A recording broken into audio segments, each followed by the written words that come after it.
Two local state representatives right now proposing a new bill to address group home issues. State Representatives Plummer and Andrea White are leading the charge on the bill. So Jenna Lee Bork joining us live in studio. And Jenna Lee, you spoke to both of those lawmakers today. So how exactly did this bill come about? I was told a lot of people have been talking about these issues.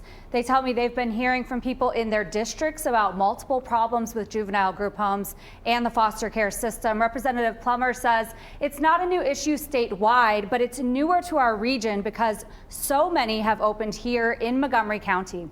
There are 200 across Ohio, and Montgomery County now has 80 different group homes, and most of them are in the city of Dayton. This has turned out to be a huge drain on a lot of our resources here in Montgomery County. State Representatives Plummer and Andrea White are working together on a bill to regulate adolescent group homes and make sure proper policies are in place so the children in their care are safe. I spoke with Darius Beckham, the senior policy aide to Mayor Mims, who says the city has seen an uptick in community complaints about these group homes. He explains how these homes are exhausting local resources. Particularly for Dayton Police Department, there have been a litany of increased calls. Just this year in 2024 already, it's above 1,000 calls from group homes in particular.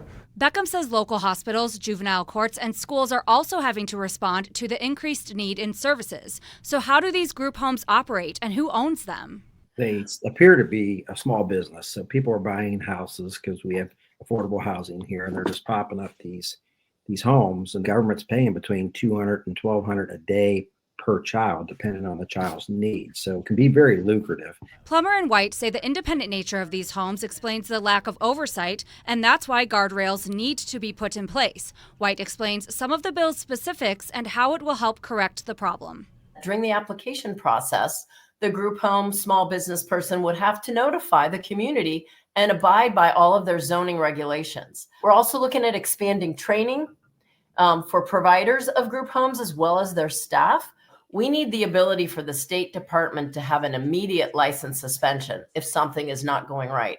Beckham says the city of Dayton is looking to the county and state for help because the city doesn't have a social services department. He says there's one way the city can take action. Where we can be effective is trying to really propose how we can best zone and make amendments and changes to our code. The bill has been assigned to a committee and is being amended, but Plummer and White hope the first hearing on the bill could come next week. They're pushing to make this a priority for leadership. Back to you.